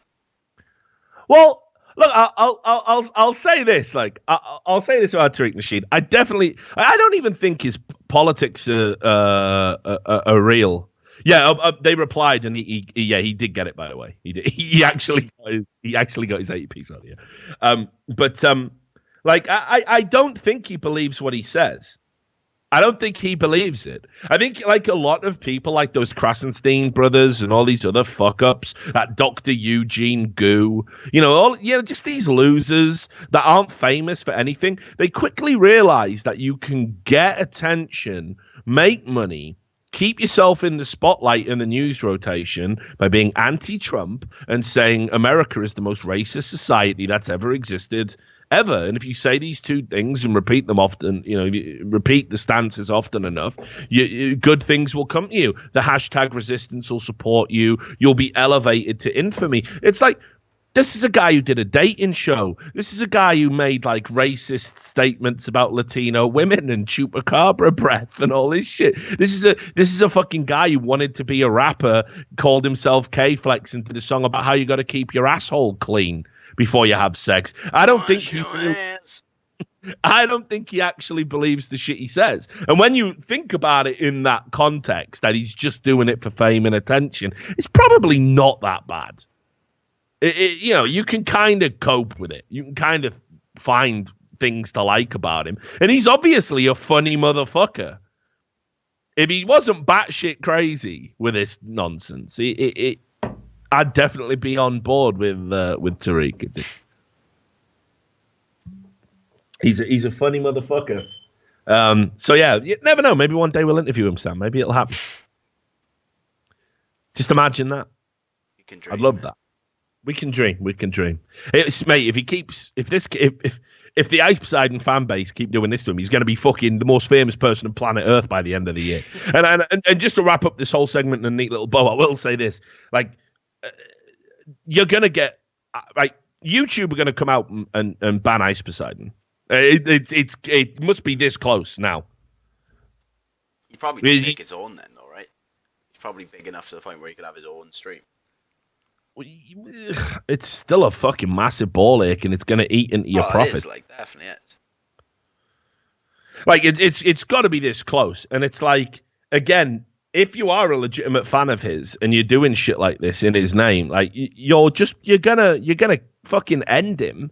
You're gonna end him as a streamer, potentially get him in a lot of trouble. What happens to Ice Poseidon if he gets banned off YouTube? Do you know what I mean? What's he going to end up doing? Like comedy porn videos, sex tapes, or he can't work in the real world. He can't do that. It's mad. So yeah, they really need to think long and hard about it, because it's not going to end well for him, I don't think. So anyway, while we're talking about people not cut out for the real world, we'll go back to the news, and then we'll wrap up the show. What's the time like? Are we close to 2 hours? Let me check. maybe spelled uptime wrong. Wait. Hour 49, about 9, yeah, about hour 40 in. Yeah, that's all right. We got enough to pad out the show. So I don't know if you saw this, Sam. I won't lie, it did make me think of you. You're gonna be fucking mad triggered by that statement. Oh, I've seen this, man. Yeah. Well, this was the story about a 30-year-old man, which you definitely aren't. You are just a young pup. A 30-year-old man who went to court to fight for his right to stay living in his parents' home.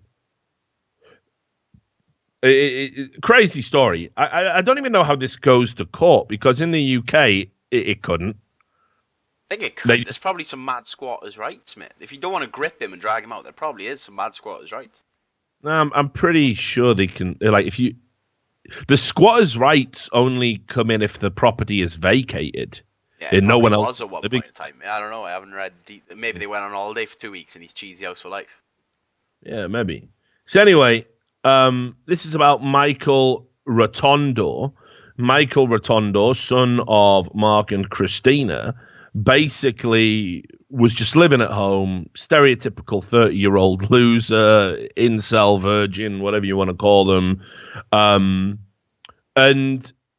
his parents wanted him to get out, and he had a broken down car that like literally didn't move. It was just a piece of shit in their driveway. And they just wanted him to leave, and he just point blank refused. And it was propped up by some New York state law that basically said they couldn't evict him, or rather they couldn't kick him out. They issued him eviction notices. He disregarded them all. They even sent him a letter basically offering him like an $1,100, like all the money they could scrape together, $1,100 to like get a deposit on a place, and just saying, please, like, get a job. He's like serially unemployed, never held down a job, and just please get out of our house. And he went to court. Classic. I am armed with knowledge, he said. Represented himself as a lawyer, his own defense counsel, and in the end, the court thankfully ruled in the favor of the parents after Michael demanded, as a concession, 6 more months. And they said, no, you can get out now. And if your parents issue you an eviction order, the court will enforce it. So you have to leave. So again, just mind-blowing shit that we exist in a time where 30-year-olds can just like, no, I'm not moving out, Mum. Not moving out. No.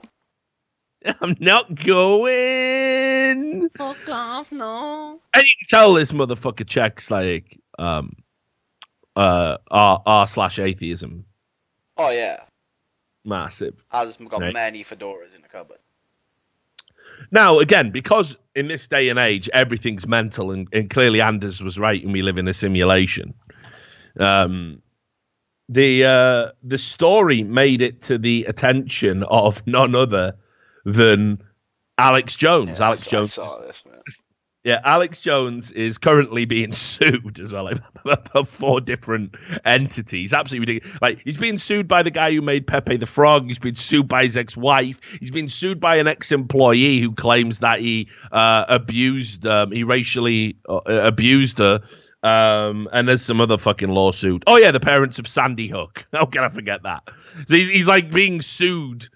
He's gonna have to sell a lot of fucking brain pills to pay these legal fees. But it didn't stop him taking the time out of what must be a very busy day, sticking it to the globalists, and asking whether or not Michelle Obama is a man. It didn't stop him basically talking about this case, this specific case. And there's a clip here. It's 50 seconds, so we'll 3, 2, 1 it again. You're about to get tweeted. About to get tweeted? Yeah, tweet hard, as it refuses to play. But he was talking to Ron Paul and just brought it up. Right. Ron Paul's just sort of sat there like scratching his head. Like, what's going on? But just 3, 2, 1. 2, 1, go. Just seen the spectacle of this 30-year-old man. His parents have tried to kick him out for 8 years. They've given him 5 eviction notices, and the Democrats are arguing on television and lawyers that 30-year-old man should be able to live there and have his parents as his slaves and eat their food and use their electricity and come in and out and do whatever he wants. And then he actually was like bitching and complaining. We're trying to get him on the show because I want to try to talk some sense into him.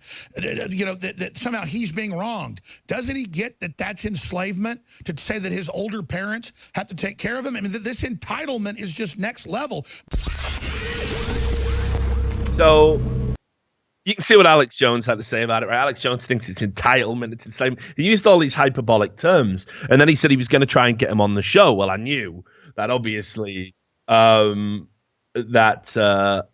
was no way that this guy was going to turn down the opportunity to get some attention and go on InfoWars. Now, I actually sat and watched the whole thing. I noticed you just posted a supercut here. I guess we'll play it because there are.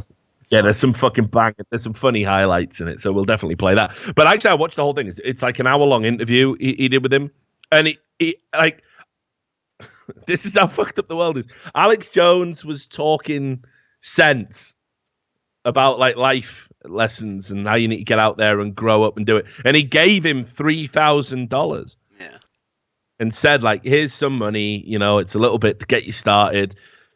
But go out there and do your thing, and it was actually a pretty good piece of content. Like usually you get, because look, I don't watch InfoWars, but occasionally I have to watch. I only ever watch the fucking clips, mate.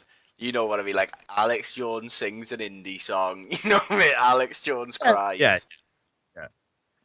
This is like I never tune in. I never tune in to like an actual InfoWars live broadcast. Like right now, Tommy Robinson has been enslaved by the globalist lizard government. You know, I never tune in for that. But when he puts a good piece of video content out, I'll occasionally watch what Alex Jones is up to, see what he's talking about. Understand that I've said it. I think Alex Jones is a fucking character. Like I'll watch his shit. He's done some reprehensible stuff, you know. But he's done some fucking hilarious stuff too. So what we gonna do? What a world. But anyway, yeah. All right then. Let's 3, 2, 1 this supercut for our people. I believe this is edited. And you know, it's not gonna be a legitimately newscast edit, but it's funny. Yeah. It's edited to be funny, and it's by Ping Trip with a 1. So. All right. 3, 2, 1, go. $3,000, my friend, so that you can hopefully get on your own feet. I can, and this means a lot to me, and you're keeping me off the street with this.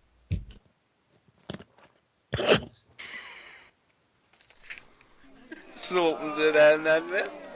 It's checking, yeah. Make sure that is 3,000.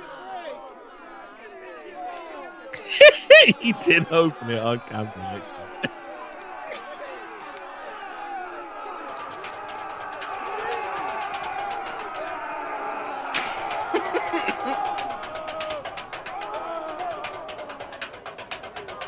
Here's the bottom line. You're a 30-year-old bum and a joke and a slob and a delusional idiot. Your parents are doing the right thing. Mate, why do you look like I'm a cutie pie there? Like... And I've run into it with kids that play with phones and TVs all day. They have that same look in their eye that you do. There's an intelligence there, but you are in kind of a mesmerized trance state. You don't have a drive state going. I'm not that.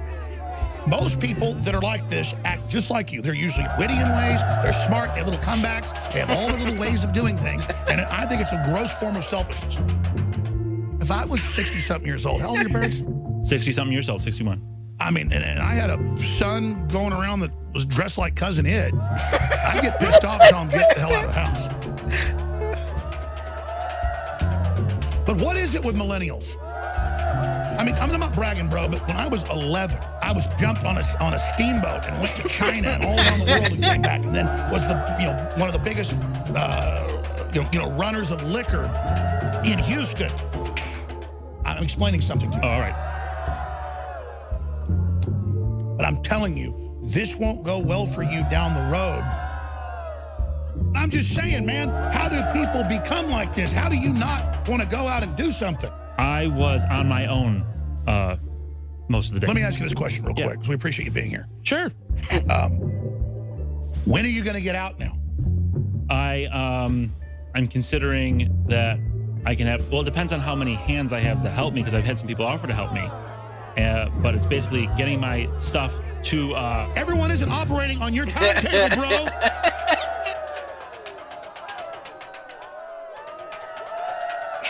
Michael Rotondo, thanks for coming in studio with us. Thanks for having me. You bet. So, check out Pink Trip's Patreon if you thought that was funny. But if you wanted to see the real, that was like the initial bit they did. If you want to check out the actual full, it's like a full 50-minute sit down that they did. You can just flash that up. You don't need to play it. It's actually pretty good. Alex is trying not to be as crazy as he is, and try to give him some good life advice and sort of pull him up out of that 30-year-old fucking loser mentality. It's pretty good. Anyway, we'll wrap up with a few more news stories. Right, what have we got? What the fuck is this? Oh, here we go. Worst headline probably ever. It's TMZ, so no surprise. When this just came up into my feed, I was like, what? They're upset about this? Because the headline is Publix, which is a well-known grocery store in the United States. Publix refuses to put cum on son's cake. And I was like, sorry?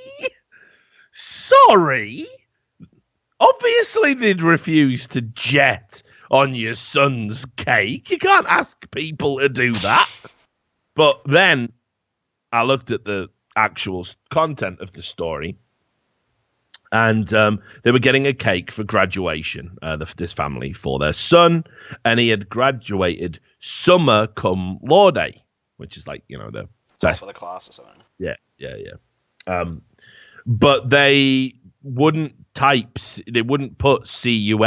cum in icing because it was offensive. So Publix refunded the cake. But yeah, it even tells you there, Sam, bit of Latin knowledge for you. With highest honor. There you go. Summa cum laude.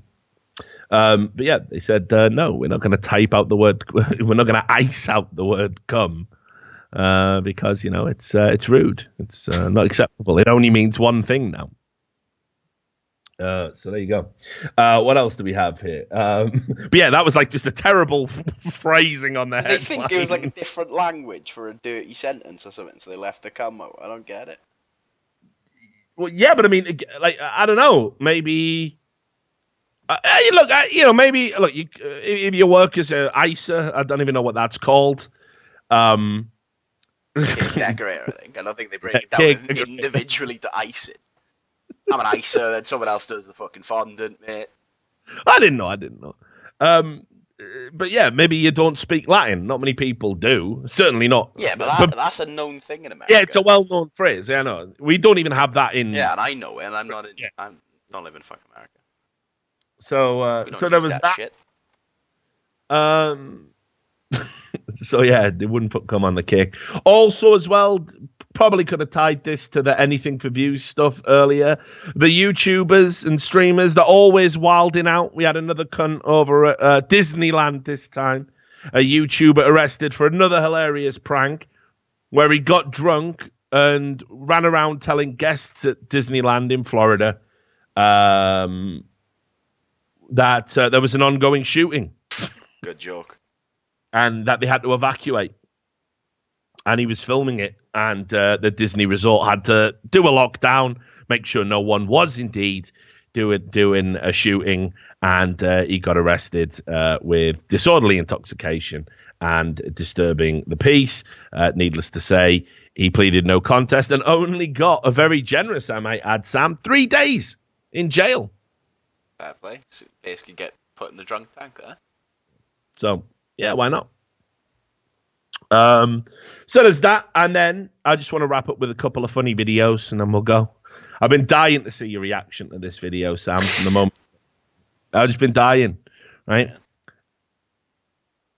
Because at first I thought it was a joke where the guy was in on the joke, but now I realize it like the reaction at the end makes me realize he probably wasn't. So right, there's a construction worker.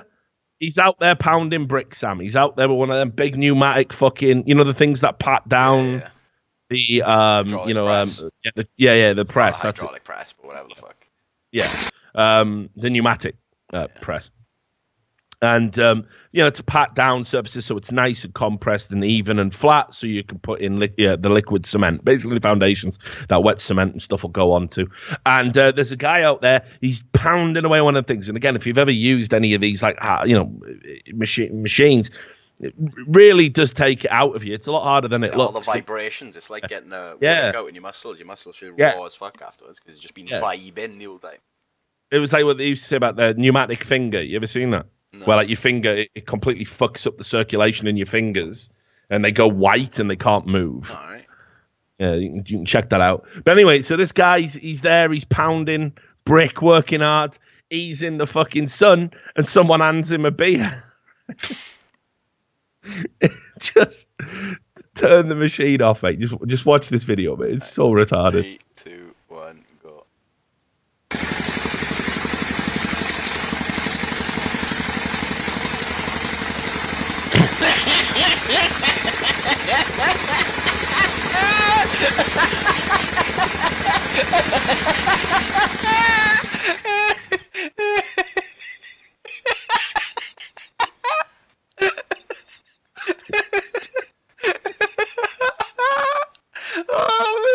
When he tilts it up to his lips. Oh, I gotta put that on again. He's so angry at the bottle at the end. I know he's so angry at the end. The entire bottle comes to fucking. I know when this. Oh, fucking hell. I can't believe he tried to drink it after seeing what was happening.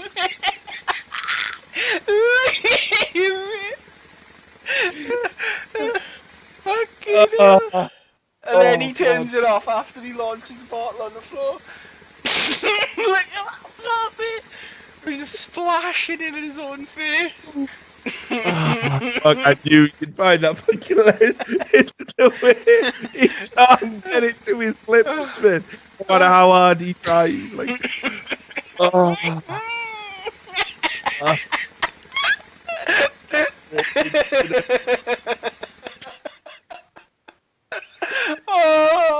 my fucking god.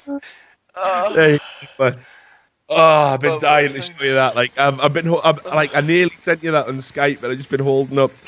I've been holding on to that for the show. So you've done well at it. You've got to keep the reaction raw. Yeah, that's how I did it. Like, fucking hell. Whew. It's unreal, isn't it, man? The thing is, I've done it the wrong way around. I should have ended on that. I had another video, but it's not. It's not going to be as funny. But we'll just end it on that one. Yeah, fuck it. I can't. There's no coming back from that, mate. There's no coming back from fucking vibro lips, is there? Just need a drink. Please, just need a drink.